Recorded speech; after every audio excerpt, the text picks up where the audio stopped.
Hello, everybody. We're going to get started in just a few moments. Thank you for showing up early.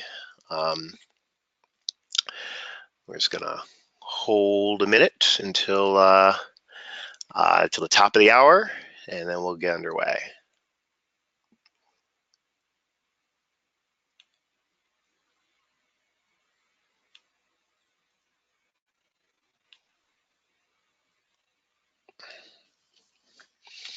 Just hold tight, and we will get started.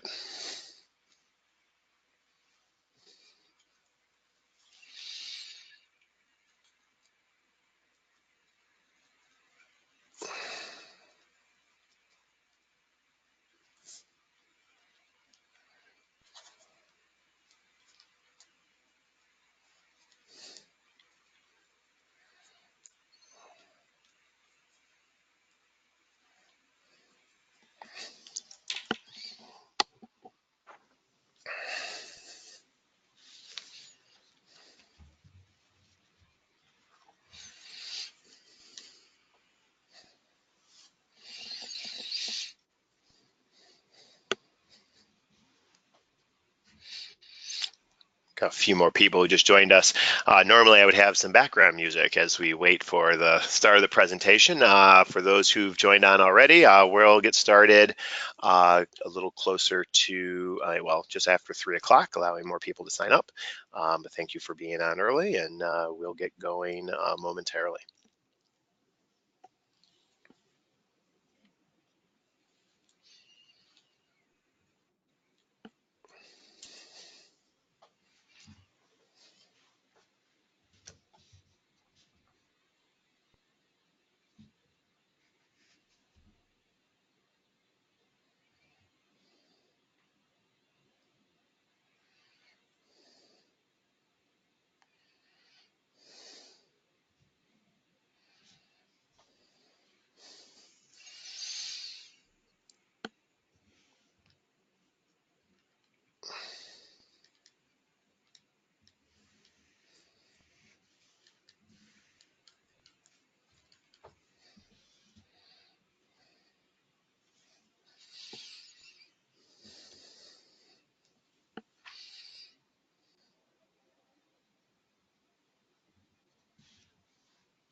We're going to get started in about 3 minutes.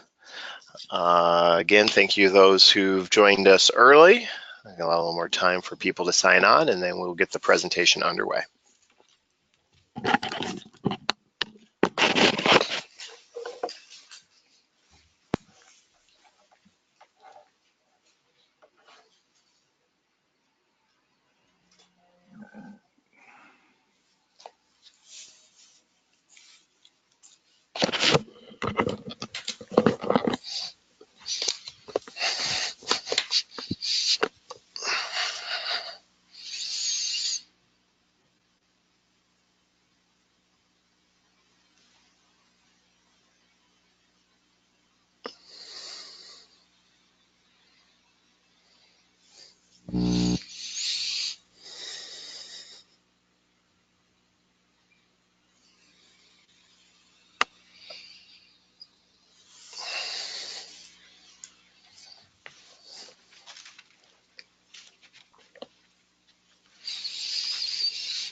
All right, let's get started.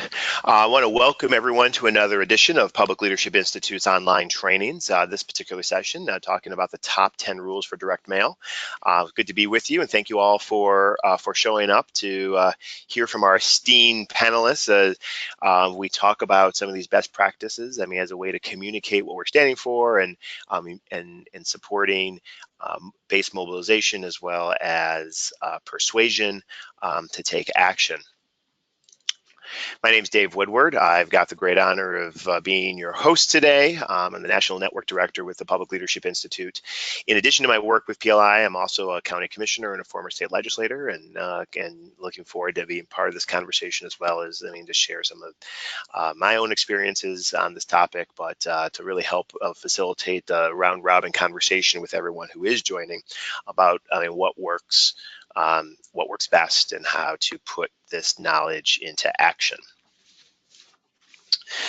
For those who are joining us for the first time, just a little bit of background on the Public Leadership Institute. PLI is a nonprofit, nonpartisan policy and leadership center. Really, it's our purpose is to bring public attention to a lot of key issues around equity and justice, and to work with public leaders to improve the economic and social conditions for all Americans. To that end, we have a host of research, a host of resources, and a number of projects that you can get more information by going to our website at www.publicleadershipinstitute.org. There you'll find PDFs that you can download, a host of publications that we make available, the Progressive Agenda, that's a whole bunch of model progressive policy that can be advanced at the state and local level, voicing our values, a communication tool, how best to talk a lot about these issues, a special project around advancing abortion rights in this country, and model policy around that, as well as one of our newest publications, the Preparing to Win, a policy guide for leading advocacy efforts and to work with public leaders as well as community-based organizations to advance these progressive policy solutions in our community. So all of these publications are available for download free. If you would like hard copies, you can purchase Voicing Our Values and Preparing to Win on Amazon, or contact our office for the direct for hard copies of the other publications. We always want these sessions to be as value-added as possible. To that end, we try to, there's a number of ways you can participate in today's conversation. It's always better when we get more voices and reactions and shared experiences that we can all learn from collectively. If you are joining us from a place that you have audio capabilities, if you click on the hand icon, we're going to stop plenty of times to allow for Q&A around the topics that we're talking about, around the topic that we're talking about today, where I can unmute you from this end and you can ask your question live to all the audience participants. We realize that people sometimes join us and asking the question live is not always the easiest, but maybe being able to type questions, whether you're joining us from, again, your tablet or your cell phone.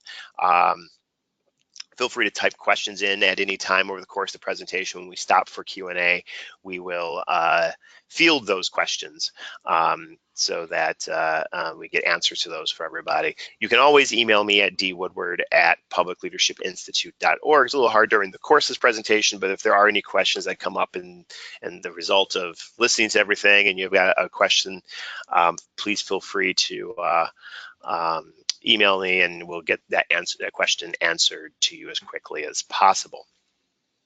So we really want your voice part of this conversation, so please don't hesitate to jump in. And like we said, the top 10 rules for direct mail and is the topic we're talking about. And to lead us through this discussion is PLI's very own Bernie Horn, who's our Senior Director for Policy and Communications. He's been a communication trainer for years, author a lot of our publications and others, and also is an esteemed direct mail consultant that we get to bring his years of experience to us today. So without any further ado, Bernie, thanks for joining us today. Thank you, Dave. Great. Okay, so let me, oops. Where'd you go? Let me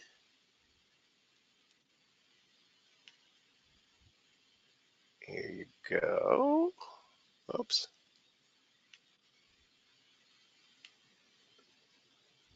Sorry about that. Okay. There you go. You should have control of the screen, and I just kick it off. And again, if people have questions, please feel free to type your questions in the question bar or raise your hand, and we will get to them when we pause for questions over the course of the presentation. That's terrific. I'm just going to very quickly go through what Dave said. All of our materials are on our website at publicleadershipinstitute.org, including our books. You can download them. You can either read them in HTML text or you can download them as PDFs.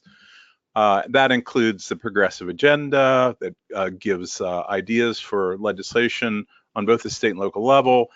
For each type of policy, on the left side of a double page is kind of a description of an ideal progressive jurisdiction, and on the right are some ideas that we think are particularly good for this year.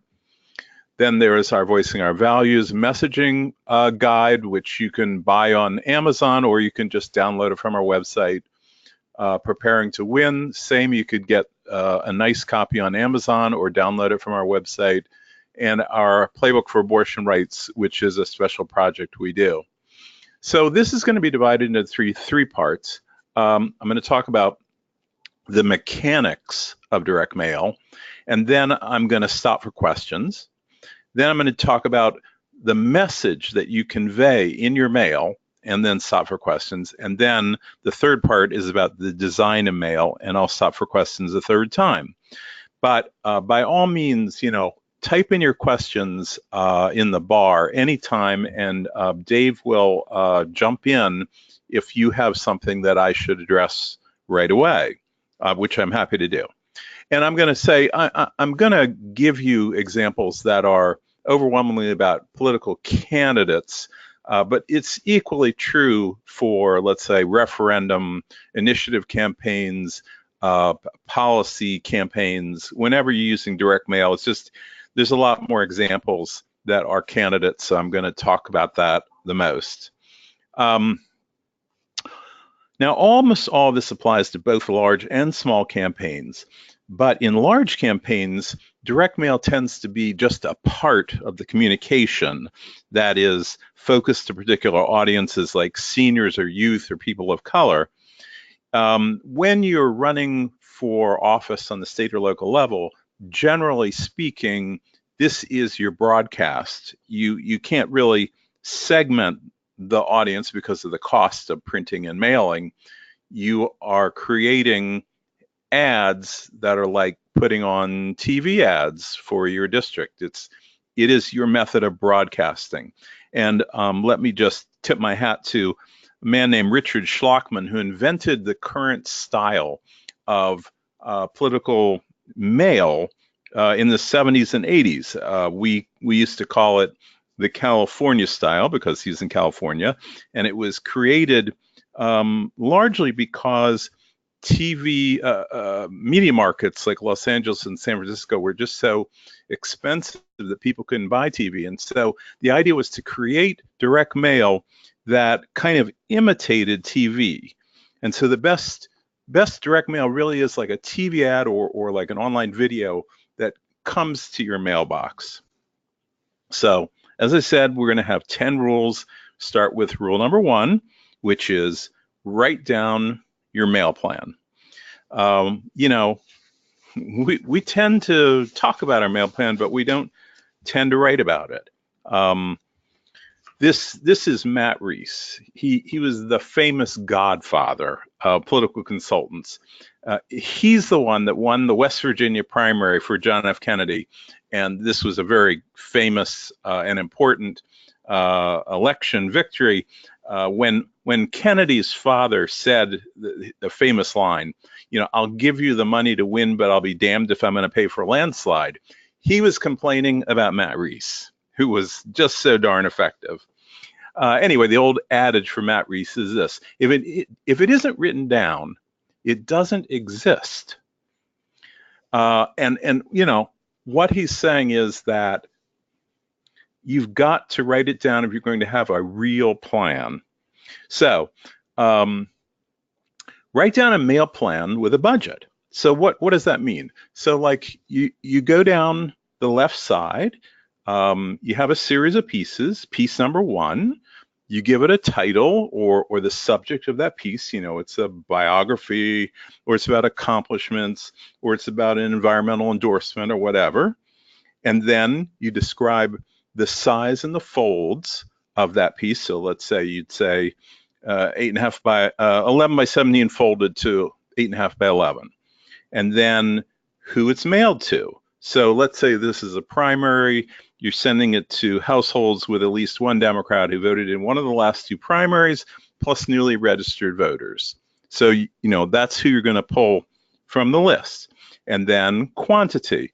So, you know, from your file that, let's say that's 22,000. You have the 22,000. And then a description of what you have in mind. So on the outside, it has a picture of blah, blah, blah, and it says this, and the inside is, you know, you give it a general description so that you can look at your entire plan on one piece of paper and see what's going to come in what order on what date and the cost. With the cost, what you want to do is to create a chart. What you do is you get printing costs, mail house costs, postage costs, and you put that into a chart where the quantity is down one side and the size of the piece goes across so that you've got little boxes. So let's say you have a 8.5 by 11 card stock, and you have this certain quantity, how much that's going to cost, adding together the printing, the mail housing, the postage, and so forth for each of your choices. And that way, when you're talking about changing something, you can immediately look at this piece of paper and see how much it's going to cost you to change it. Now, let me talk about campaign management a little bit, and this slide is going to stay up for a little bit because I really want to get into a few things. First is to understand that when you write your mail plan, an awful lot of campaigning is people repeating what's been done the last time. We do this all the time. We just say, oh, well, that's what Senator Blank did, and we're going to do the same thing. What I'm urging you to do is think. Don't do what everybody else does. Think. Good campaign management is maximizing the quantity and the quality of communication with voters. And that's pretty much all it is, maximizing the quantity and quality. Let's talk about quality first. There are three basic types of information for a campaign to communicate. One is name recognition, two is credibility, three is a compelling theme. Name recognition. First goal of any campaign is to increase name recognition, because how can anybody vote for your candidate or cause if they don't know the name? They don't recognize it. And how can your campaign link credibility or a theme to a candidate or cause without that name recognition? Generally, you have to buy name recognition one way or another, and that's how you increase name recognition. Then there's credibility. Name recognition isn't everything. Obviously, you surely know some perennial candidates who are well known but are thought of very poorly.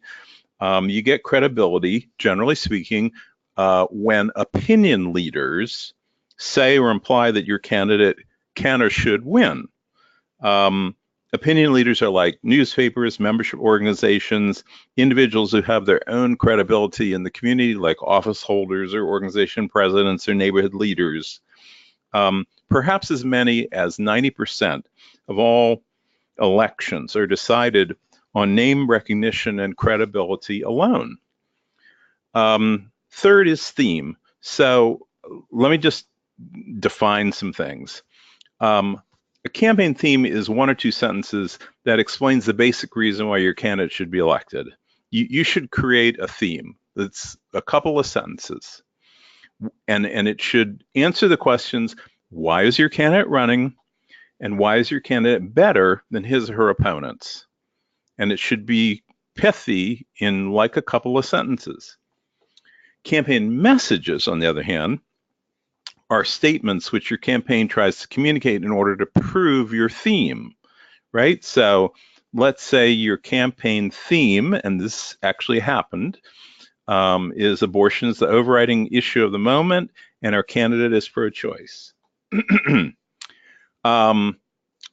In this case, your messages might include: 1, your candidate led the fight for particular pro-choice legislation. 2, your candidate had a history of working with women's issues. 3, your candidate's endorsed by pro-choice groups. 4, your opponent's financed by the anti-abortion lobby.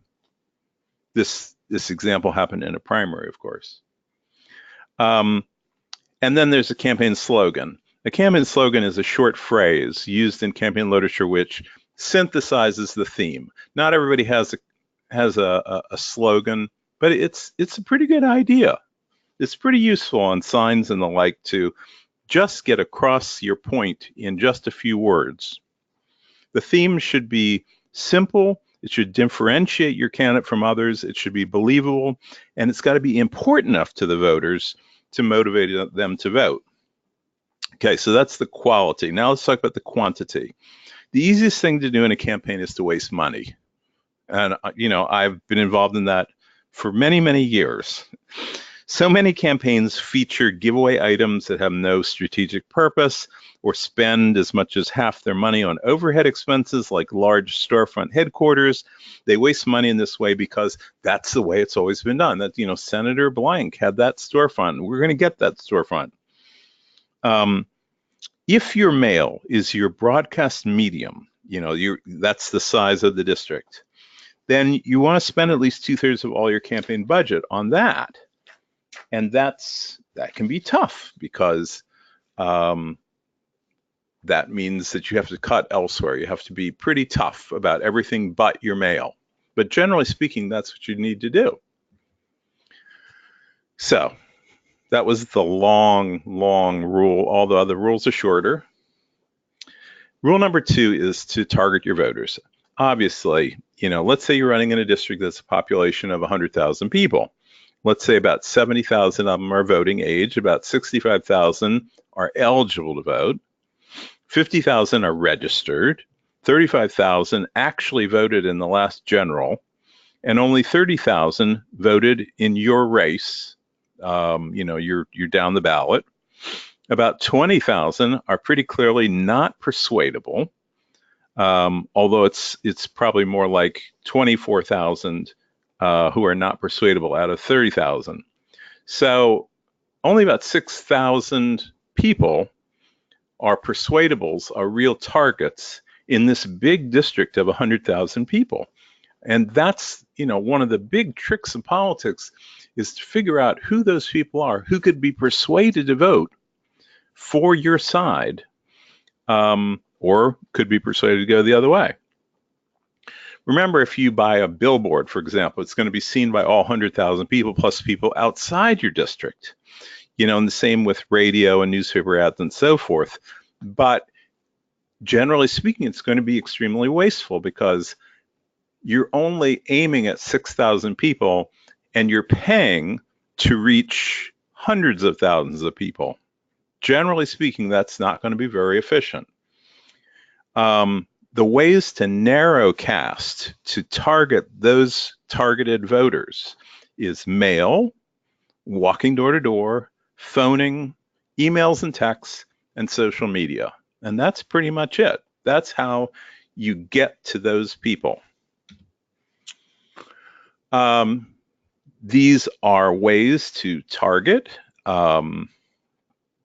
In a large campaign, mail can be targeted to reach specific voters based on many different geodemographic factors, and messages can be tailored to fit the audience. In small campaigns, as I said before, you're pretty much going to have the same message to all of your targeted voters. Rule number 3 is time the pieces to arrive when voters are listening. Efficient campaigning is not just a matter of how, it's also a matter of when. Selling a candidate is not exactly like selling a consumer product, like toothpaste. And that's because there's no election day for toothpaste. There's no deadline. There's no particular time when you have to buy that toothpaste. It's all the time, right? In politics, there is a window of time when voters are willing to listen to your message. And generally speaking, it's around 3 months before the election, generally speaking. Now, it depends on how you're talking to them. If you're walking door to door, you can go to them before 3 months before the election.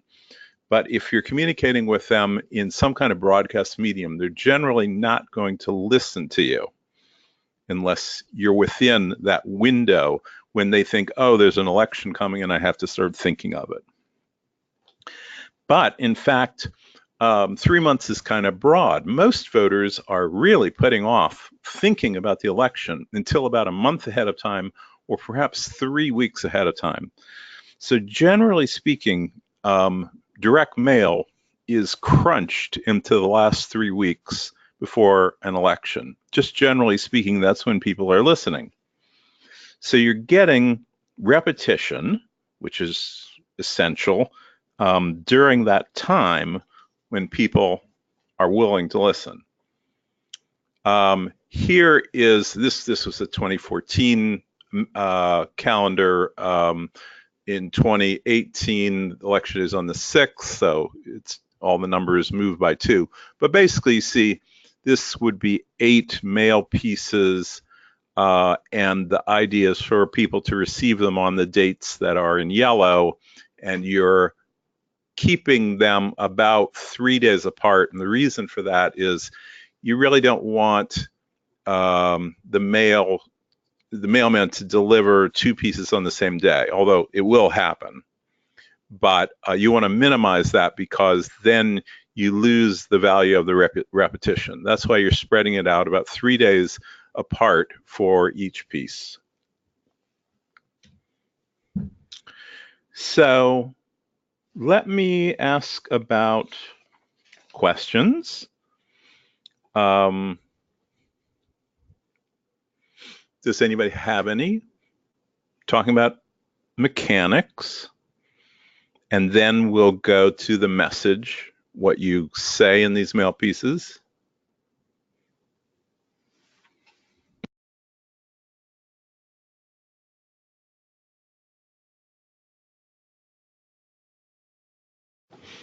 Or Dave, maybe you have a question?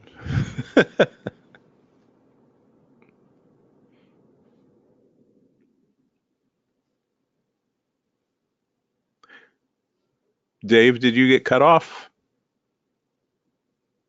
Sorry about that, Bernie. Ah, okay. There you are. Sorry about that. Any questions? Raise your hand or type questions in the question bar.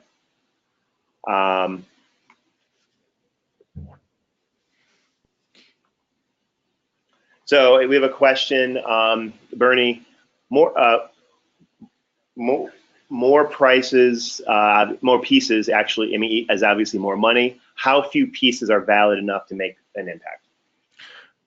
Well, different people might say different things. I say 3. I think you have to have 3 repetitions in order to make an impact. If you notice television ads, television ads are generally considered to be worthless unless you have 7 repetitions. But television ads are also a very passive medium, so that you can have it right in your face and you're not even hearing or paying attention. 3 is probably the minimum. 7 is a nice mail package.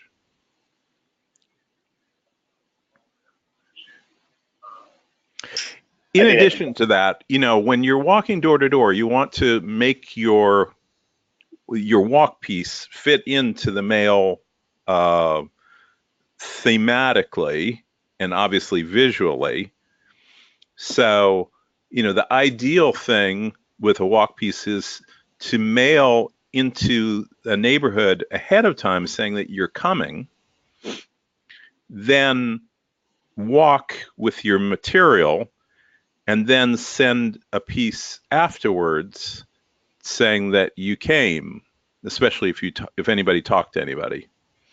That would be the ideal way to marry the walk with the mail. I think it's a very good point, and I think it's something that's greatly overlooked. I think sometimes we think of like direct mail as like checking some boxes, got to do this to get things out, but thinking on how to layer it with all your communication to the public is very good, as well as realizing I like to think of, I call it cutting through the clutter. You're going to get probably more unique attention or specific attention when it's not just your mail and everybody's mail, that you're the only pieces that are being delivered at a time. And so sometimes a little bit earlier, people often wait to the very last point to try to communicate to people.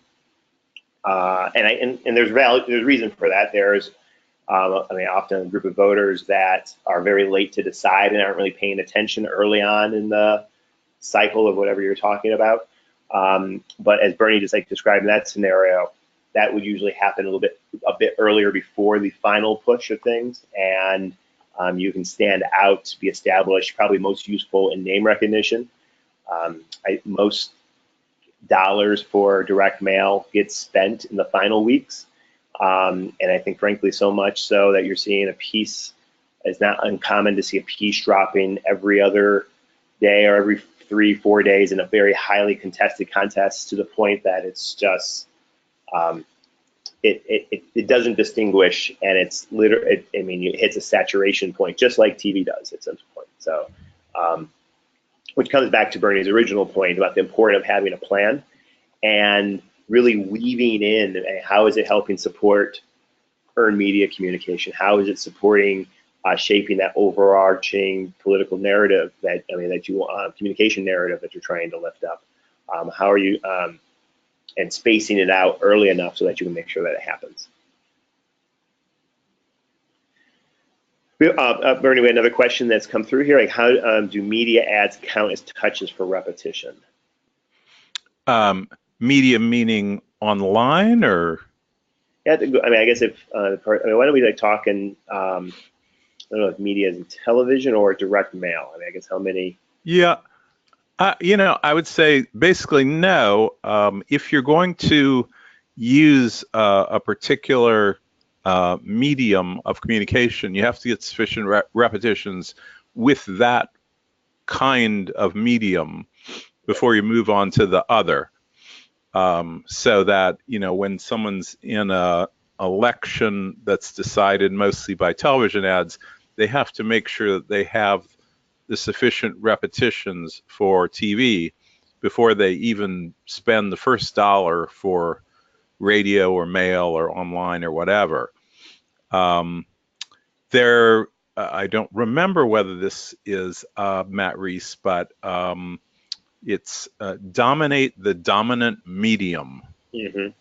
So, whatever the thing is that wins your kind of race, you want to make sure that you've got more and better of it than anybody else before you diversify into other types of advertising. I really want to underscore that. I think there's a tendency for some that says, listen, I need to play a little bit here, a little bit there, a little bit there. To Bernie's point, if you're not reaching a saturation point or being able to cut through, whether that's points on television or spots on cable, or and we'll talk a little bit about it, because I think the clarification of the questions come through like in Facebook ads, or enough direct mail pieces. As Bernie said, if you're going to do just one, you might as well save your money and figure out how to do other things, because that's not a mail plan. That's a piece of mail. That you've got, the repetition is absolutely critical if we're going to draw out, again, raising profile, raising support for an issue, whatever your political objective is for the campaign or purpose that you're working on. As it relates to Facebook ads, I mean, Bernie, I don't know if you want to specifically speak to Facebook ads. I have a quick little answer. No, why don't you go ahead? Okay. So if you ask a vendor, they'll say, put it all there. There actually isn't a lot of evidence that it is a effective tool for persuasion. It has some increased utility maybe in activating one's base, basically those who exist in an individual bubble. There is increasing tools, and we've seen on a national scale of late, of a way of doing some really precise targeting.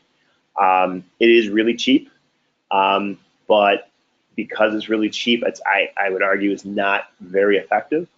And so,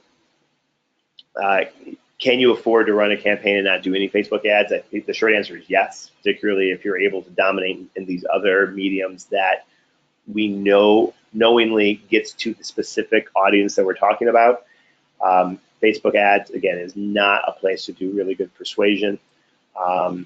In order to get, I mean, if you're, it will obviously depend on the race. If you want to get that saturation point in let's say a state legislative race, just, I mean, as an example of 100,000 people, I mean, spending $2,000, $3,000, $4,000 a month would be about the mark to do that. Because, I mean, Facebook ads being a part of that, looking at digital ads through other medium as well. It's kind of like, as a package, it's probably the ballpark you'd be looking for, and that would get you individual spots, impressions. I mean, that's a whole nother webinar, which I think is actually maybe worthwhile doing because everyone wants to do these things, and I'm seeing a lot more of it. At the same time, I don't think people have cracked the nut on how to, I mean, to demonstrate that this is the thing that's actually moving people to vote for this cause or vote for a particular candidate, etc. So I'm not punting. I'm just like, it's not how many spots for Facebook ads. It's how many days that you're running an individual ad, and what you'll, I mean, what they've when I've talked to consultants in this space, a good chunk of them end up running to the same people over and over, which you probably either already have or is not helpful at all in moving. Any other questions? I have a question from someone from Virginia, like, what is the appropriate budget for a mail plan? Price per piece. Do you want to take that, Bernie? No, I'm out of date on what would be the appropriate price per piece, but you understand, you can hire somebody to do it at a price per piece, and then you can do it in-house. But if you do it in-house, you have to make sure that it's as professional as if you paid a professional, and that means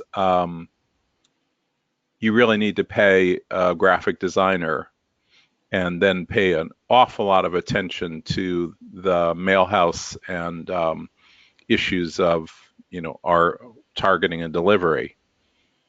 Go ahead. Well, and I can jump in a little bit. I mean, often people will talk about like a fee per thousand. So 50 cents per thousand to pay for postage, printing, etc., or sometimes 60 cents, 70 cents, and it's all driven by volume. And if people are very interested in that, I encourage people to reach out because maybe it's worthwhile to bring a mail firm on. For those who are less familiar with this, what that allows you to do is to get the lowest cost per unit postage-wise.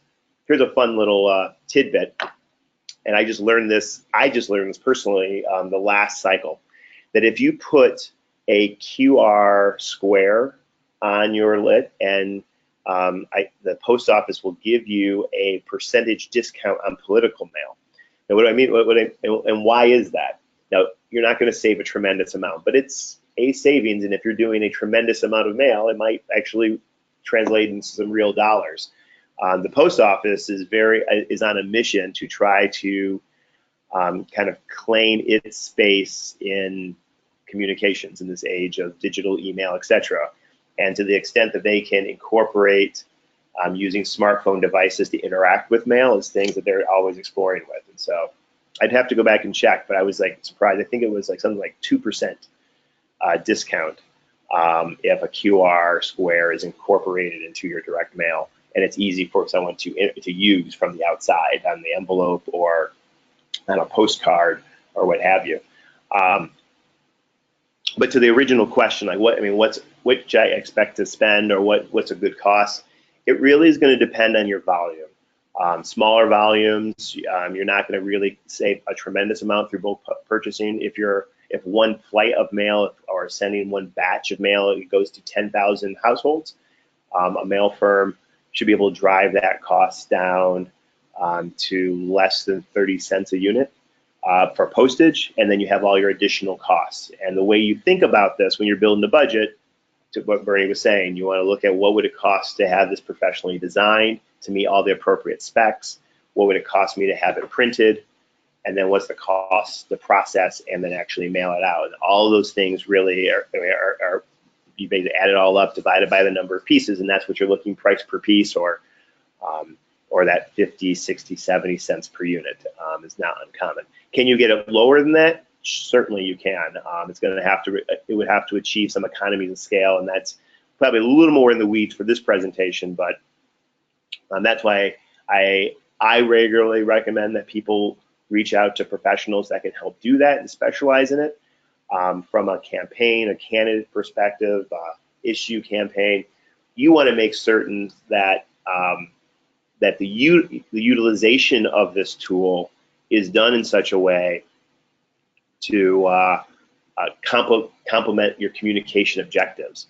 Done early enough to reach, again, those early voters. You should always assume the prep, delivery, and landing of that mail, and things take longer to get done than we ever want them to. So you need to, why it's so important to have this written out. I mean, I think it's one of the most important things to underscore. When do you have to have these things done in this order in order to reach that targeted person at the time that you want to?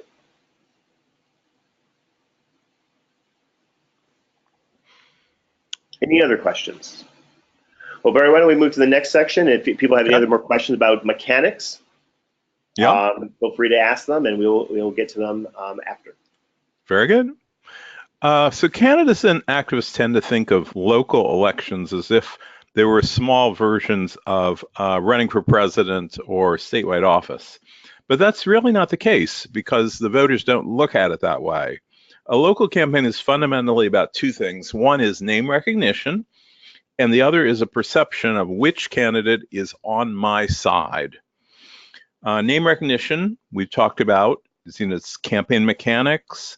What I'm going to talk about is how do you convince somebody that you're on their side, the message.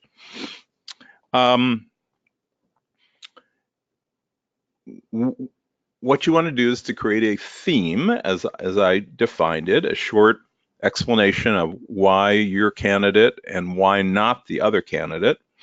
What you want to do is to frame the question that you want voters to answer as they vote. So let's say that in your jurisdiction there's a lot of crime, and so you want to frame the question as which candidate will protect me from crime. And that would be a way of creating a theme, or which one will stop the developers from ruining our neighborhood, or which one will side with the middle class against the rich. Generally speaking, and I think specifically actually, themes fit into one of four categories. One is that I'm physically one of you. So this is an appeal to a common race, religion, ethnicity, or geography. You vote for the white guy or the Baptist or the Italian guy or the guy from your local community. Now, on the positive side, it's not unreasonable for somebody to think that someone who shares the demographic characteristics might understand their problems better and be more likely to battle on their side, right? So there, 100 years ago in New York City, Italians would vote for the Italian candidate and Jews would vote for the Jewish candidate and so forth. That was not unreasonable. But as you know, that kind of politics can get ugly. It has got ugly, and we're in a place where this kind of campaigning has gotten awful, but it won't go away by pretending it doesn't exist. This is a way of positively talking about I'm on your side by showing, this is a biography piece, that the person is one of us. And I'm going to show you a bunch of examples that are actually quite old, just because I don't want to get involved with modern current campaigns or candidates who are running right now. But it's this, the rules are the same. The second category of a theme is I'm ideologically one of you, so we progressives were most used to this kind of theme. You're distinguishing your candidate based upon ideology, and you have the positions and the votes to prove it. But what you want to do is to be concise. You have to make sure that people can understand the ideological argument you're making. And here's that example I was talking about where the campaign was actually about abortion in the primary. And the slogan was, she knows how government works and where it belongs. And it was all about the candidate being pro-choice and the opposing Democrat being anti-choice. It made it very, very simple. And that's because voters are simple. They don't understand politics. They don't understand policy. They don't understand the process for legislation to be adopted. You have to simplify if you're going to get through, especially to persuadable voters who are less knowledgeable and care less than those of us in the progressive base. The third type of theme is I will get things done for you. Now, this is the theme that wins most city or county elections. The candidate, our candidate, is one who's effective, experienced, gets results, is a leader. Our candidate gets things done for you and your family and your community. Because anybody could say they're going to vote right, but showing that you've done things proves a lot more than just words. Here's an example.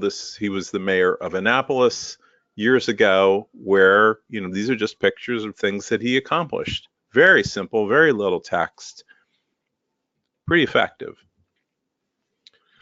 The fourth type of theme is I'm your candidate for change. Americans, they're kind of hardwired to dislike government, and they're always ready to believe the worst about incumbents. So there are many opportunities to run a campaign that's focused on change. If you're old enough, you remember Bill Clinton did that. Barack Obama was about change. And then unfortunately in 2016, Trump was about change. If voters strongly believe that the state or local government is on the wrong track, then this theme might work for your campaign. And in fact, 2018 is bound to be a change-themed election. Here's a campaign from some years ago where we put it right into the slogan. The slogan was Chavis for Change, and it worked beautifully. Rule number 5 is make a contrast between you and your opponent. So it's not good enough to just talk about why you're good, your accomplishments. That's not the choice that the voter has. You have to, at least by implication, show why you're better. Your candidate's better. So here, the candidate is talking about his accomplishments on the left, but has a little block that talks about how the opponents are on the other side. This is not dirty politics. This is not negative. This is just telling people what they need to know in order to vote.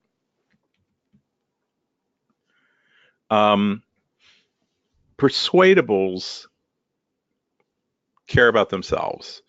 You know, whatever the theme, notice that all of them are about you and your. Voters are focused on themselves, their families, their own communities. Your theme has to be about how you're going to help them personally. When you highlight issues, it should be to show how you'll directly and indirectly improve the voters' quality of life.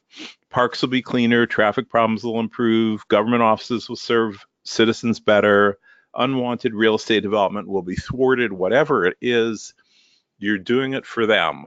They're going to benefit by you or your candidate being elected, as opposed to the common good. You cannot win an election by appealing to people's better natures about them worrying about somebody other than them. That's not who the persuadable voters are. That's who the progressive base is. We care about other people, but that's not how you win a general election at all. You have to show people how they benefit. So, any questions about what I've said about the message?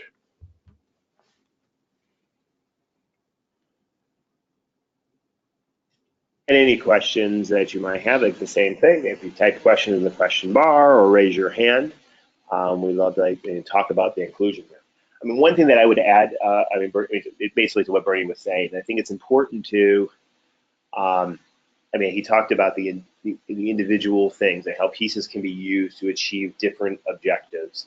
I like to think about this as a broader storyboard and realizing, depending on, again, the dynamics of an individual campaign, just like dating, first you got to introduce yourself, and then you've got to make the case for you. And Bernie does a great job like laying out what your stuff should be doing. Frankly, in as few words as possible.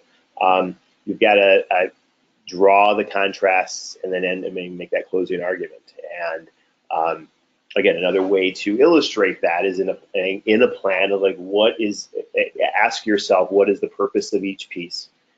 This is all established by an overall strategy, your strategy pathway to win, whether it's for an issue or a candidate, what have you. And then from there, make the appropriate, a piece is designed to achieve that objective. And different things are going to be more effective based on what is the audience you're trying to reach, and how you're trying to do that with the best practices that Bernie outlined. So it's another way to kind of think about this. It's not something you can rush to. It's not something you should approach as checking boxes. Okay, I sent off a piece.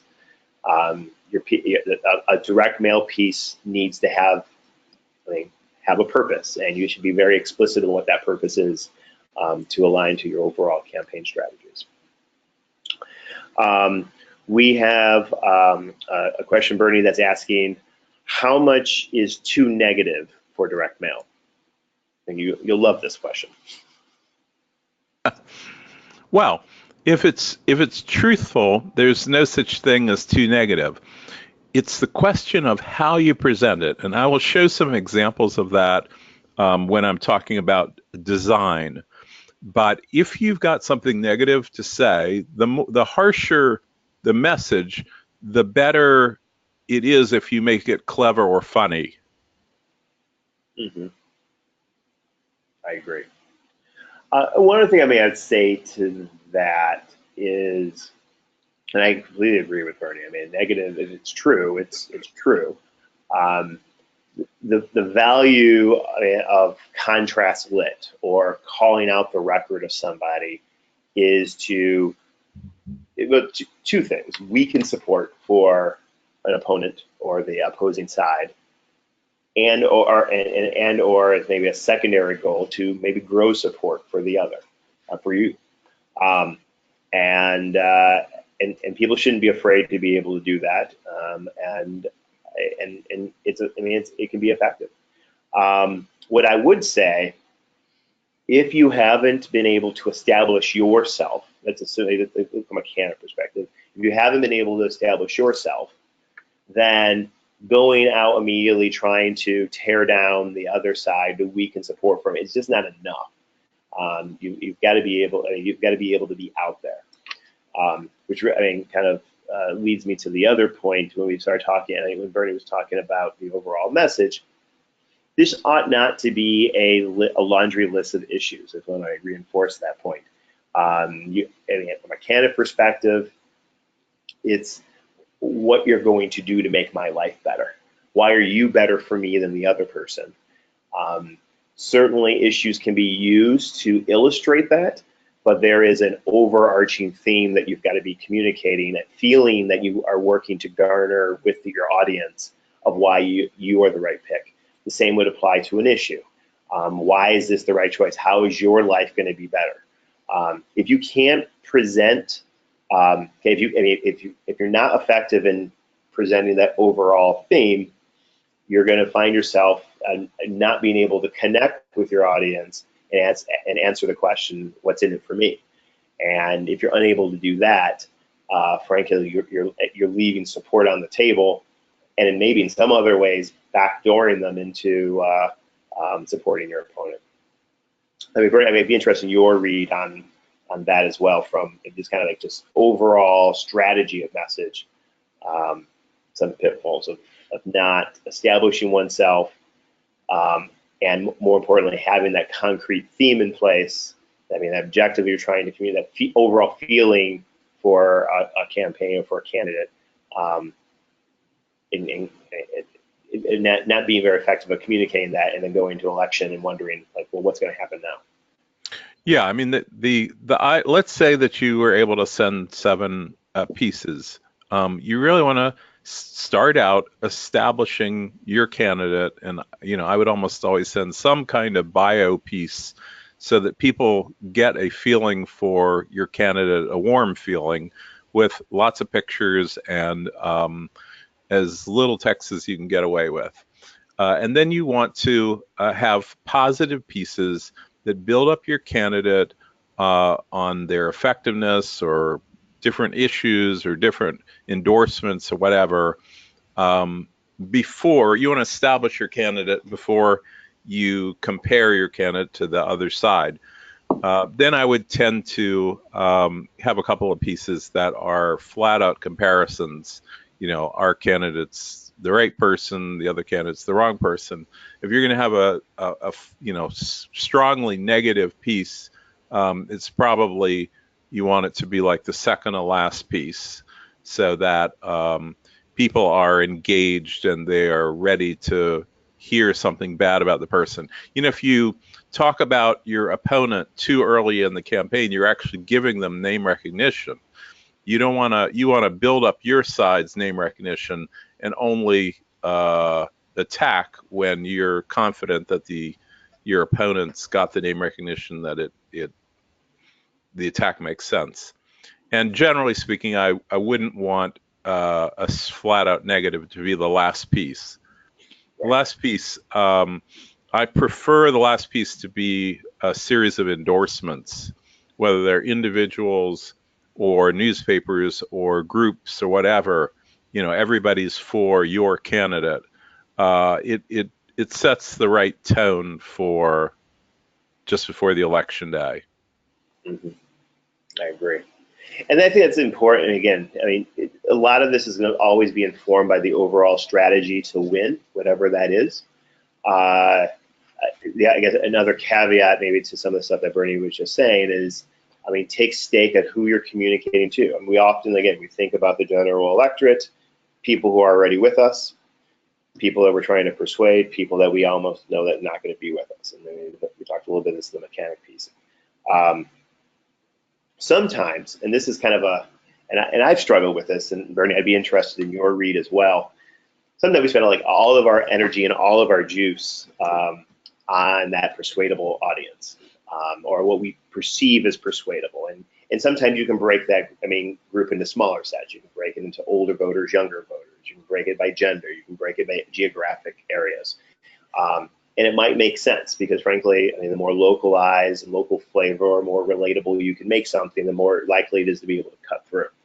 I think also we have a tendency, and I think we saw this a little bit in the last presidential election. I think we see it particularly in midterms. It might be a rather moot point just given what we're seeing in the overall environment. Enthusiasm on the left side of the political spectrum is definitely more so than the right as it exists today. But does your campaign benefit by boosting enthusiasm by those who are reliably with you but might not show up? And so that might also inform a little bit of your messaging. One example, I remember there was a candidate that I worked with, and it was a very battleground, contested, $500,000 type of campaign for a state legislative seat in the state that, on average, a competitive seat's probably closer to 200, so it was twice as much as that. There was so much energy put into this persuadable audience that, frankly, the person was a very progressive candidate, but wasn't lifting up those progressive bona fide values through the course of the campaign. And there was a marked point in the campaign in which base enthusiasm for this candidate was dropping substantially. Not that, she had done anything bad. It's just that enthusiasm on her base for her candidacy was not as where it should be if she actually would lead by what does she want to do. And so there was a strategy shift to start investing some additional resources to communicate to that group. And frankly, in a tough election year was the thing that made the difference and ended up winning by a fraction of votes. And partly because base enthusiasm in that particular area compared to neighboring districts was markedly higher. And that's when I think it's important to think about what's your overall strategy to win and how does your direct mail campaign purposefully implement that strategy through the message and to what you're saying and also specifically to who you're saying it to. We have a question, Bernie, here. I get a message of how much text is too much on a mail piece. One of my favorite questions. Well, I will show some examples of too much, but generally speaking, you want to minimize text, and I'll explain that. Most 1/3 of the people who receive it are just going to glance at it. If they don't get the message from the big headlines and the pictures, then you've lost them. And 1/3 of people are going to look at the pictures and the headlines, and they'll also look at photo captions and some subheadlines, but they're not going to read the text either. And maybe only about 1/3 are going to actually read the text. And the less text you have, the more people will actually read it. Your voters, especially persuadable voters, are much less interested in the details of the election. They want it summarized. They want it simplified. And I'll give you examples. It's one other way that I think about it is enough, as little text that someone could read what you need to communicate via text from the point they can pick it from the mailbox to the time they can get to the garbage can. Because that's about as much time as you have. And if fewer a lower amount of text allows for you to increase the font size and legibility. I think progressive that work on ballot issues or other advocacy work or other candidate stuff wants to communicate every little bit of detail and thinking more is better, less is better, and it's proven time and time again. And yet those people want to put every little possible detail out there. Related to text, you want to use common language. You want to, write text in a way that's familiar and receivable to generally to your target audience. And And whereas progressives, I think we often we get a little wonky in what we talk about, or start using language that people don't understand to talk about the things that we're advocating for.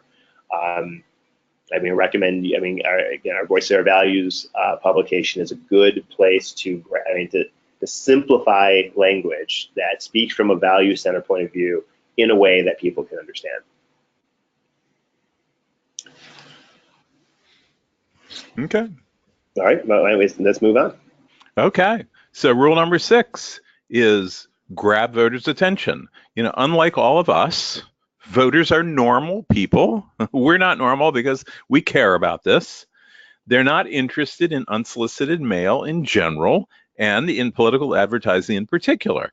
If the piece looks dull or boring, voters will ignore it completely. They won't get anything out of it, and you wasted that money.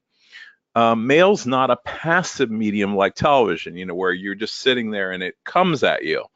If voters don't get interested and involved in your mail, they won't get the message. They have to actively read it, unlike television or radio. So you've got to grab their attention with non-political images that speak from the popular culture. So I'm just going to give you some examples. This would be a good cover of a mail piece if you were trying to say that your candidate's different or something's different. This was, I thought, pretty nice. You may not feel like you can say moving, but in Wisconsin you can. This is a piece that, as you can see, is designed to look like a cake box or cake recipe. It's got a lot of text, but it does grab your attention as something different. You're going to look at it and say, wait a minute, what in the world is this? This is a very simple piece. I told you about before, this was a change election. And this is an old picture of the candidate who was actually a Division III All-American. And, everybody talked about this cover. As he walked door to door, that they would say, hey, I saw that picture of you in the basketball uniform. Similarly, this is another candidate who, this is when she was a young nurse, school nurse. And people would, when she'd walk door to door, and she didn't look like that anymore, they would say, I saw that picture. Same thing. This is another example where it just gets people's attention. This is the inside. This is the outside of that piece. This is the inside of this piece. Now this is a bio piece. There's not much text. As you can see, there's only 4 paragraphs. It's really about her background. And what people are going to do is they're going to look at the pictures. They'll look at all 9 of these pictures, undoubtedly. You're going to grab people with these pictures. And they're going to read the big headline. So, okay, so this person's running for delegate, and they may throw it away at that point. Or they may go further and read the captions of the pictures. That's the most likely thing that they'd read next. And the last thing that they're likely to read is the text. Here's another way of grabbing people's attention.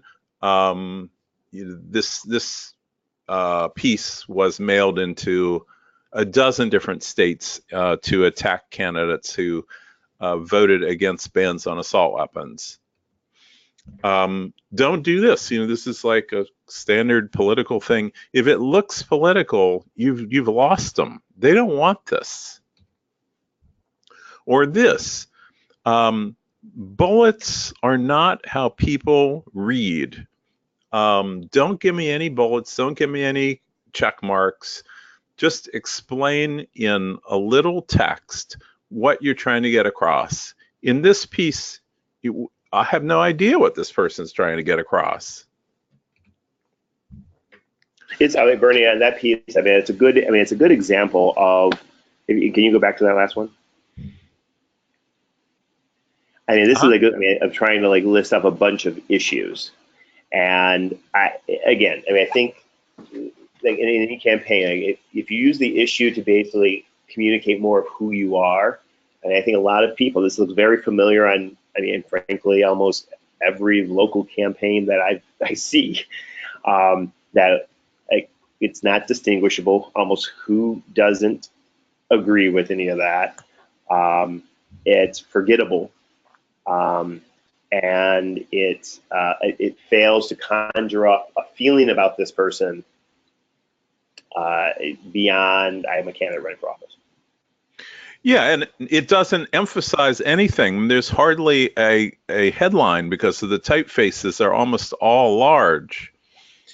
You know, compared to like this, huge pictures, little text, get people's interest. They'll start paying attention the next time they see a piece from them. Here's another example. There's just too darn much. It's too darn much. It's like, first of all, the pictures are all boring. They don't say anything to you. They're not emotional. Your pictures you should try to get pictures that are emotional. And then there's just nothing stands out. The next rule is assume that the text won't be read. And that's what I was talking about before. And that is, 1/3 of the recipients will look at the photos and headlines, and that's it. 1/3 will read some of the text, photo captions they'll probably read. And only about 1/3 will read the whole thing, if you're lucky. So you really want to grab people, by far the fastest and most effective way to communicate a message is by triggering an emotional response. Yes, you can still talk about issues, but link the issues to compelling images, with strong photos and nice colors. So, who's not going to like this cover? It's a great cover. This is a very simple piece and not really very professionally designed, but the picture's great. This is another of these biography pieces where people are going to look at the pictures and they will next read the captions. So if you can get your message across in the pictures and the captions, they don't have to read the text, which only 1/3 of the people are going to do anyway. That's what you're really trying to do, is to get it across in your headlines and your pictures, and to some extent your photo captions. Don't do this. This is so typical. It's just all about these issues, and it's all about text, and nobody's going to read this. Rule number 8, use credibility of third parties. Okay, so, you're running for office. Who the heck are you? Why should I believe you? This is true of both individuals and groups. When the politician or the group makes a claim, why should voters believe it? More and more often, they don't believe it. And that's why you got to use third-party validation, especially when you're doing negatives.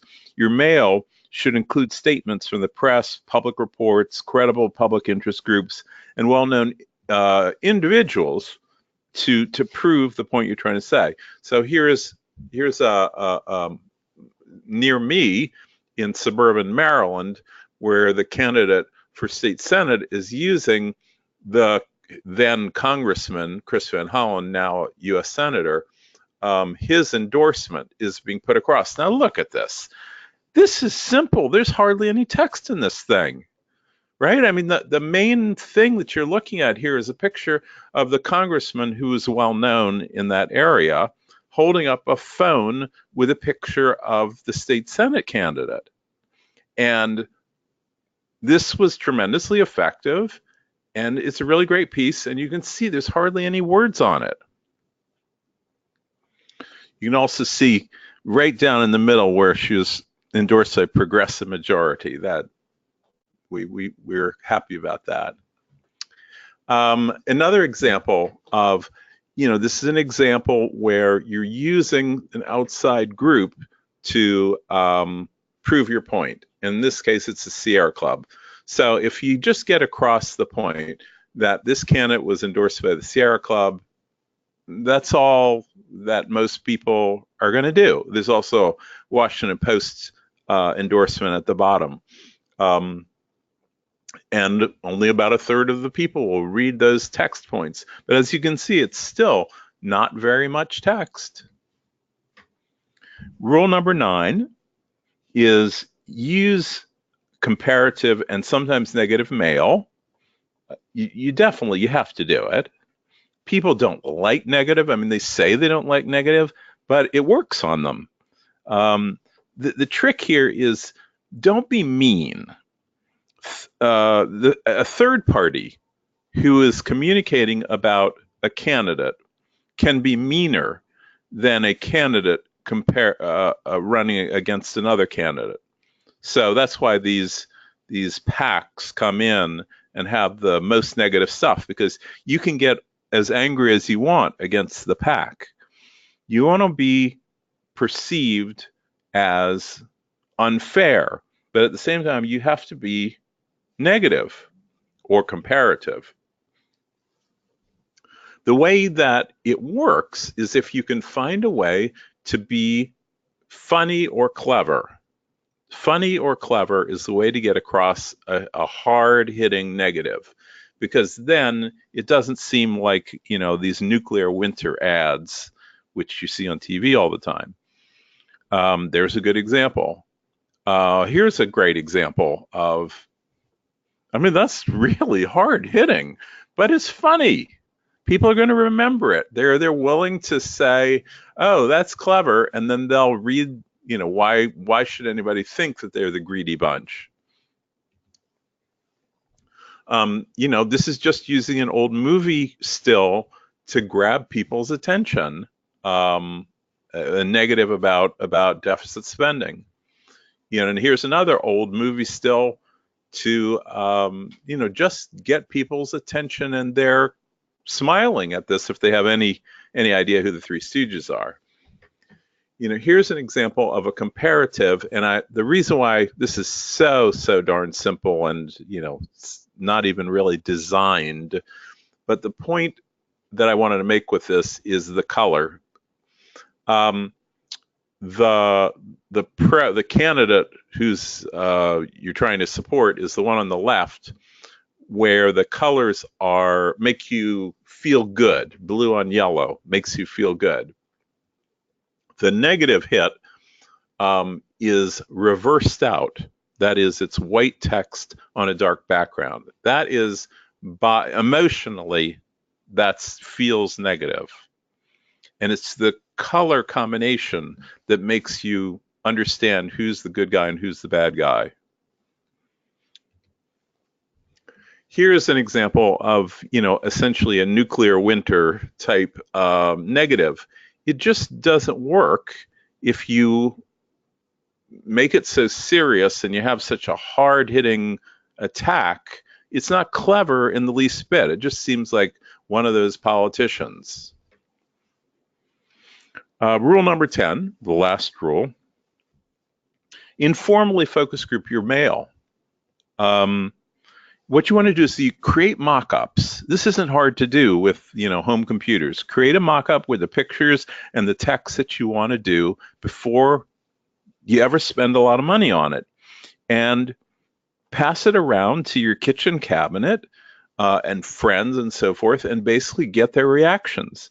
You'll be surprised what great ideas, and you'd be surprised, what people don't like. You'll absolutely be surprised what they say, and it's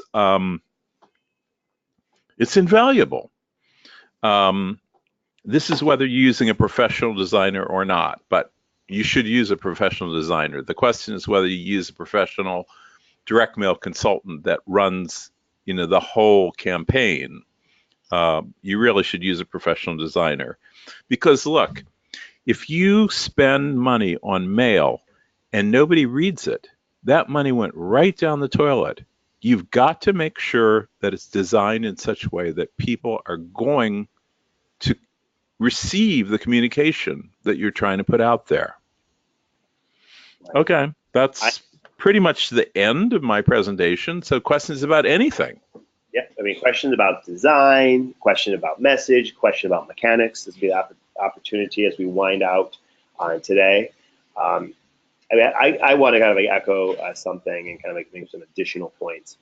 Sometimes, particularly when campaigns are people who are thinking they're in it all the day long, and I would also say sometimes, whether it's a candidate or maybe a campaign manager drives the design too much. They read things into a direct mail piece that they're maybe considering to send out that frankly doesn't come through. And they're so invested into it. And I think the Rule 10 that Bernie outlined, I think is so critically important. And don't set it up like, oh, this is what we're trying to do. Did we do it? It is ask for the reaction. I think there's some guiding questions. Like, how do you feel when you see this? What do you think the purpose is of this? Those type of questions, without having any in the background, will be so telling. And I guess my push, or I want to press everyone who's joining us today, be open to receive the feedback, even if it's not what you were hoping it would be. Because to Bernie's point, if it's not going to achieve the objective you have, and it doesn't mean that everyone doesn't get it all right, but I mean, you pull a group of half a dozen people together, you're going to get a general reaction that is going to probably be the general reaction that your overall audience is going to receive. And be open to taking that feedback and maybe going back to the drawing board or making appropriate tweaks to make a piece better. Because to Bernie's point, it's a waste of resources. It's expensive. For most campaigns, your direct mail budget is going to be your most expensive, and the only ones that frankly are more expensive are the ones that are spending a tremendous amount of money on television in some form or another. So you want to make sure you spend these dollars as valuably as possible. We've got a question here from someone from Kansas who's asking the question, when dealing with colors, is there value of using certain colors when trying to reach a specific demographic, particularly more asking the question, does it make sense pastels to reach women? So Bernie, what about like the color scheme? Well, it isn't like certain colors are better. Certain colors do communicate things. Versions of green tend to communicate calm. Versions of red tend to communicate alarm. What you want to do is you want to use color in a way that accompanies the emotion that you're trying to evoke. Mm-hmm. Yeah. No, I think it's a great point. When I've answered this question the past two, I challenge people to go in, whether it's in the supermarket or the bookstore, and look at the magazine rack and publication. I think there is some value. It's not so much that a certain color appeals to a certain gender or something like that, but the effect that the cover of magazines are trying to reach a certain audience. Fashion and other things that are maybe geared towards a female audience. If you walk in, you're going to see kind of a general color scheme, like Men's Health, fitness magazines, blah blah blah. It's not just the colors; it's fonts, it's other things, and so it really is more about what's the feeling you're trying to conjure up from your mail, as it relates to the audience that you're trying to reach, more so than gender being the predictor of a certain color appealing more to one gender over another. So, just in case that question was thinking about the logo and a candidate sign, that color doesn't matter so much. It depends on your local circumstances. There's people who want to use green. There's people who want to use blue. But what you want to do is you want to make sure that you get repetition for that logo. So every every mail piece should have the same logo that's on your signs, and basically anything that you hand out should include that logo, preferably with all of them having the same slogan on them, so that people can very quickly connect the different pieces that you're communicating to them. We have another question here, Bernie, when it gets to style. What's better, postcards, a bifold piece, or a trifold piece? Or I guess, or more, any other piece, basically. I mean, do you think there's a preference in the type of mail you send? Yes, my preference is to mix them up. If you send too many that are designed alike, people may feel like they've already seen it. So I would tend to open up with something that's a single fold or a two-fold thing that is a big piece of paper that's a bio. But the advantage of the oversized postcard is that people don't have to open it at all, so people can get the message without any effort whatsoever. I think that you want to have that mail plan where each one is a little different. Right. And I would say, I would go a step further and say, again, what's the purpose for each piece? Your voters who have a tendency to vote by mail, older voters who go early, tend to be a little more informed. They're not pressed. They can sit and actually read through the mail and do things. And so I hesitate to say you could put more text there. Please don't read into that. But at least doing more steps to get to mail, opening up a piece of mail, and whatever is required to, pull out the message. You still the same general purpose and the messaging thing that Bernie went through. You want to still be able to accomplish, even if they don't open the entire thing. So the most important things needs to be probably on the outside. The next kind of like layer of importance on the inside, on chance that person doesn't open it. Again, you've got, I like to say, the test, can 75% of what you're trying to say get communicated from the mailbox to the garbage can with minimal effort. But I think also, again, coming out to mapping out what this mail plan looks like and storyboarding, variety offers an opportunity for people to receive different things. I've seen campaigns in which they basically, one side of their postcard always looked the same, and people literally thought they kept getting it. I'll never know. I guess no one knew. Everyone thought this candidate's name and reputation is so high because I keep getting your same mail. I keep getting more of your mail, and all they knew is that they got. It was a mug. They got like a face shot and the name and the office was running for. People just couldn't even read beyond that. That worked to his advantage. I don't know. When you also are thinking about variety and the types of mail, different pieces of mail cost more, cost less. Oversized postcards, you have to send on a harder cardstock, whereas a trifold can use lighter paperweight. And so all those things go into cost of production, and it's something that might be a consideration when you're putting your entire mail plan together and getting cost estimates from your printer or mail house or whatever you're going to be using to help inform some of those decisions. Any other questions?